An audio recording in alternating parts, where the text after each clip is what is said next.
Good morning friends, एक बार फिर से स्वागत है आप लोगों का अपने यूट्यूब चैनल एग्ज़ाम ऑफिशियल पर। आई होप आप सभी अच्छे ही होंगे। तो चलिए दोस्तों, आज की इस वीडियो में हम लोग बात करने वाले हैं क्लास 10th के फिजिक्स के दूसरे लेसन प्रकाश के अपवर्तन के बारे में। हम लोग पहले लेसन के बारे में बात कर चुके हैं। जितना भी वीडियो था पहले लेसन से रिलेटेड वो आप लोग जाके देख सकते हैं, और उसमें ऑब्जेक्टिव भी पहला लेसन का सारा करा दिया गया है। तो चलिए आज लोग का वीडियो हम लोग स्टार्ट करते हैं। तो हम लोगों का पहला क्वेश्चन है कि प्रकाश के अपवर्तन से आप क्या समझते हैं। प्रकाश के अपवर्तन से आप क्या समझते हैं, इसके नियम को लिखें। हम लोग ने पिछले क्लास में पढ़ा था प्रकाश का परावर्तन, अब हम लोग पढ़ेंगे अपवर्तन। तो आंसर होगा कि जब प्रकाश की किरणें एक पारदर्शी माध्यम से, पारदर्शी माध्यम का मतलब समझते हैं आप, जिसमें से प्रकाश पार कर जाए। जब प्रकाश की किरणें एक पारदर्शी माध्यम से दूसरे पारदर्शी माध्यम में जाने पर दिशा परिवर्तन की क्रिया को प्रकाश का अपवर्तन कहते हैं। एक बार फिर से सुन ले कि जब प्रकाश किरणें एक पारदर्शी माध्यम से दूसरे पारदर्शी माध्यम में जाने पर दिशा परिवर्तन की क्रिया को क्या कहते हैं हम लोग, प्रकाश का अपवर्तन कहते हैं। अब देखिए, पहले हम लोग इसके नियम लिख लेते हैं, उसके बाद हम लोग फिगर से समझेंगे क्या होता है। तो पैराग्राफ चेंज करके आप लोग लिख लीजिएगा कि प्रकाश के अपवर्तन के दो नियम होते हैं। परावर्तन के भी दो नियम, अपवर्तन के भी दो नियम। अब देखिए, याद रखिए, परावर्तन और अपवर्तन में कन्फ्यूजन बच्चे कहाँ करते हैं। पहला नियम है 1 नंबर हम लोगों का, आपतित किरण आपतन बिंदु पर अभिलंब और अपवर्तित किरण तीनों एक ही सतह में होता है। देखिए यहाँ रखिए, परावर्तन में हम लोग परावर्तित किरण पढ़ते थे, और हम लोग पढ़ रहे हैं जब यहाँ पर अपवर्तन, तो हम लोग क्या पढ़ेंगे, अपवर्तित किरण। एक बार फिर से नियम को करते हैं।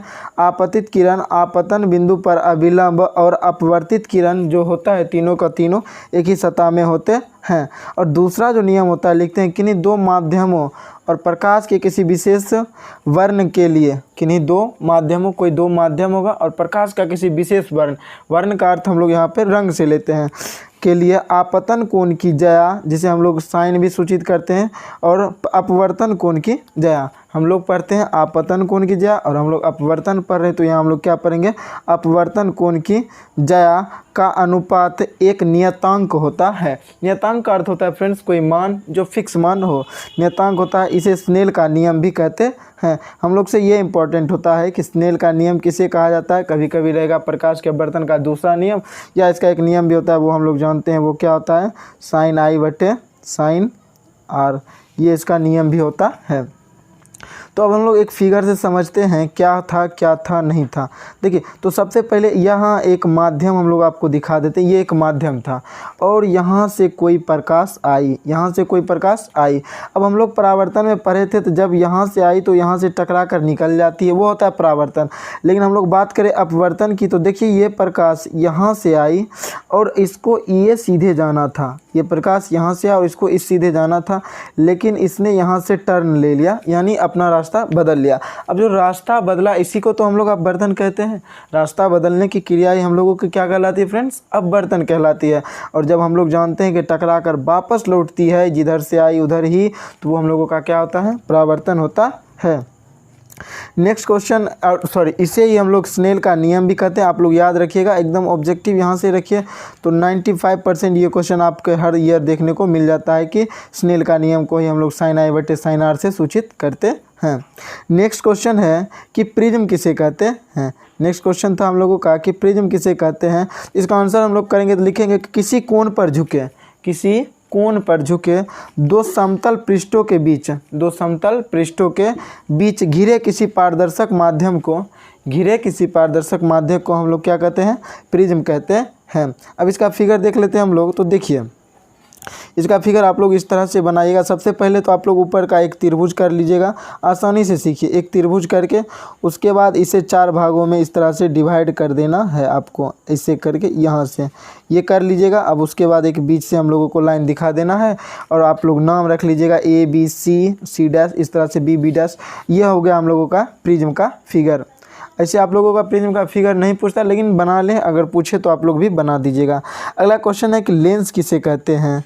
लेंस किसे कहते हैं, तो इसका आंसर होगा कि पारदर्शक पदार्थ का वह टुकड़ा, पारदर्शक पदार्थ का वह टुकड़ा जो दो निश्चित ज्यामितीय सतहों से घिरा हो, अर्थात जिसका निश्चित सतह हो, ठीक ना, जो निश्चित ज्यामितीय सतहों से घिरा हो, उसे हम लोग क्या कहते हैं, लेंस कहते हैं उसे हम लोग क्या कहते हैं, लेंस कहते हैं। और लेंस कितने प्रकार के होते हैं, तो 2 प्रकार के होते हैं। सबसे पहला होता है उत्तल लेंस जिसे हम लोग कहते हैं कॉन्वेक्स लेंस, और होता है अवतल लेंस जिसे हम लोग कहते हैं कॉनकेव लेंस। इंग्लिश में इसे कहते हैं कॉन्वेक्स और इसे कहते हैं कॉनकेव लेंस। चलिए, सबसे पहला क्वेश्चन था इसका कि उत्तल लेंस किसे कहते हैं। क्वेश्चन था हम लोगों का कि उत्तल लेंस किसे कहते हैं, तो आंसर करते हैं हम लोग, लिखते हैं वह लेंस जो 2 किनारों की अपेक्षा बीच में मोटा हो। वह लेंस जो दोनों किनारों की अपेक्षा क्या हो फ्रेंड्स, बीच में मोटा हो। अब आप लोग देख सकते हैं इसका इतना दूर का किनारा और इसका इतना दूर का किनारा, ये दोनों की अपेक्षा ये यहाँ पे बीच में बहुत ज़्यादा फैला हुआ है तो वो हम लोगों का कौन सा लेंस कहलाता है, उत्तल लेंस कहलाता है। और नेक्स्ट क्वेश्चन है हम लोगों का अवतल लेंस किसे कहते हैं। तो अवतल लेंस का फॉर्मूला आप लोग जानते हैं, उत्तल जब मोटा होगा तो अवतल क्या होगा, बीच में पतला होगा। देखिए बिल्कुल अपोजिट याद कीजिए, जब उत्तल बीच में मोटा है तो अवतल बीच में खुद ब खुद पतला होगा। चलिए आंसर करते हैं, तो वह लेंस जो दोनों किनारों की अपेक्षा बीच में क्या हो, पतला हो, उसे अवतल लेंस हम लोग कहते हैं।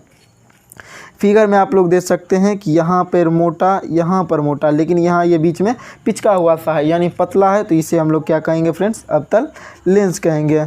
अगला क्वेश्चन और इम्पॉर्टेंट क्वेश्चन फ्रेंड्स, यहाँ 2 क्वेश्चन बनते हैं, उत्तल को अभिसारी और अवतल को अपसारी। याद रखिएगा, उत्तल अभिसारी, अवतल अपसारी, दर्पण का उल्टा क्यों कहलाता है। और ये 2 में से एक अक्सर आपको देखने को मिल जाएगा, अगर आप लोगों के पास क्वेश्चन बैंक हो तो वहाँ देखें। क्वेश्चन है कि उत्तल लेंस को अभिसारी लेंस क्यों कहा जाता है। तो आंसर हम लोग करते हैं कि किसी बिंदु स्रोत से आती हुई प्रकाश की किरणें, मान लीजिए कहीं से प्रकाश आ रही हो, किसी बिंदु स्रोत से आती हुई प्रकाश की किरणें जब उत्तल लेंस पर पड़ती है, यानी जब लेंस पर आकर प्रकाश मिलती है तो सारी किरणें एक बिंदु पर आकर मिलती है। सारी किरणें क्या होती है फ्रेंड्स, आती है, लेकिन जब उत्तल लेंस पर पड़ती है और उसके बाद निकलती है तो सारी की सारी किरणें एक बिंदु पर आकर मिलती है, तो यह अभिसारित होती है। देखिए, मिलने को कहते हैं अभिसारित और फैलने को कहते हैं अपसारित। आप लोग याद रखिएगा, मिलना तो अभी और फैलना तो अप। अभिसारित होती है, इसलिए हम लोग क्या कहते हैं, उत्तल लेंस को अभिसारी लेंस कहते हैं। जैसे कि एक फिगर से हम लोग, फिगर भी आप लोग को ड्रॉ करना मस्ट होता है। ये है आपका फिगर और यहाँ से देख लीजिए प्रकाश आ रहा है, ये सारी प्रकाश यहाँ आया और यहाँ से लेंस से गुजरने के बाद यहाँ देखिए सारा का सारा एक बिंदु यहाँ पर आकर मिला। यही हो गया हम लोगों का उत्तल लेंस अभिसारी। नेक्स्ट क्वेश्चन करते हैं। नेक्स्ट क्वेश्चन है कि अवतल लेंस को अपसारी लेंस क्यों कहा जाता है। अवतल लेंस को अपसारी लेंस क्यों कहा जाता है। तो हम लोग आंसर करते हैं कि किसी बिंदु स्रोत से आती हुई प्रकाश की किरणें अवतल लेंस पर पड़ती है तो सारी किरणें एक बिंदु से निकलकर विभिन्न दिशाओं में फैल जाती है या अपसारित हो जाती है। तो हम लोग क्या कहते हैं, इसी कारण से अवतल लेंस को अपसारी लेंस कहते हैं। देखिए, अब फिगर से बेटर समझते हैं हम लोग कि यहाँ से प्रकाश की किरणें आई। देखिए फ्रेंड्स, यहाँ से प्रकाश की किरणें यहाँ से आई, यहाँ से आती गई और सब निकल कर फैलती गई। सब निकल कर क्या होती गई, फैलती गई। इस तरह से हम लोगों का फैलता जाएगा। अब जब फैल रहा है तो वो हम लोगों का क्या कहलाएगा, अपसारी। और जब हम लोगों का मिलेगा, सिकुड़ेगा यानी जमा होगा तो वो हम लोगों का क्या कहलाएगा, अभी। आप लोग याद रखिएगा, उत्तल तो अभी, अवतल तो अप। नेक्स्ट क्वेश्चन है कि उत्तल लेंस और अवतल लेंस में अंतर स्पष्ट करें। मोस्ट वीवीआई क्वेश्चनों में से एक ये है। तो हम लोग करते हैं, तो इसका आंसर लिखेंगे उत्तल लेंस और अवतल लेंस में निम्नलिखित अंतर है। बेस्ट तरीका होता है किसी भी अंतर को दर्शाने का कि निम्नलिखित अंतर लिख लें। और आप लोग एक बात का याद रखें कि कॉपी का बीच अंदाज लगा के लाइन नहीं खींचें। लाइन की गलती बिल्कुल मत करें। आप लोग लाइन अगर अंदाज से ज़्यादा खींच देते हैं तो फिर प्रॉब्लम हो जाता है कि उतना लाइन में हम लोग को लाइन लिखना था 8 से 9 में और आप लोगों ने गलती से खींच दिया 12 से 13 में, तो वो फिर खाली छूट जाता है, तो कॉपी देखने में ठीक सा नहीं लगता है। तो आप लोग इसका भी ध्यान रखा कीजिए। लिखने का तरीका सर्ज पे जो हम लोग का कॉपी चेक करते हैं उस पे इम्प्रेशन जमाता है। आप कितना भी पढ़िए, कितना भी लिखिए, लेकिन लिखने का तरीका आप लोगों के पास होना मस्ट होता है, बहुत ज़रूरी होता है। तो चलिए देखते हैं उत्तल लेंस और अवतल लेंस का अंतर। तो हम लोग लिखते हैं निम्नलिखित अंतर है। एक तरफ लिखते हैं उत्तल और दूसरा तरफ लिखते हैं अवतल। पहला हम लिखते हैं कि वह लेंस जो दोनों किनारों की अपेक्षा बीच में मोटा हो उत्तल लेंस कहलाता है। ये हो गया हम लोग का नंबर 1। अब जब हम लोग नंबर 1 यहाँ लिख देते हैं तो नंबर 1 हम लोगों का यहाँ लिखना ज़रूरी नहीं होता है, वो इसके सामने हम लोग कर देंगे तो वो समझ जाएगा, ठीक ना। आगे है अवतल लेंस में हम लोग अंतर करते हैं, तो वो लिखेंगे कि वह लेंस जो दोनों किनारों की अपेक्षा बीच में क्या हो, पतला हो। उत्तल तो मोटा, अवतल तो पतला। पतला हो उसे हम लोग कौन सा लेंस कहते हैं फ्रेंड्स, अवतल लेंस कहते हैं। अगला करते हैं उत्तल लेंस को अभिसारी लेंस भी कहते हैं। हम लोग ने अभी तुरंत पढ़ा क्यों कहते हैं, किस लिए कहते हैं। और अवतल लेंस को क्या कहते हैं हम लोग, अपसारी लेंस कहते हैं। और तीसरा जो अंतर करते हैं वो हम लोग इसके फिगर के आधार पे कर देते हैं। तो फ्रेंड्स आज के वीडियो में बस इतना ही। आई होप ये वीडियो आपको अच्छी लगी हो।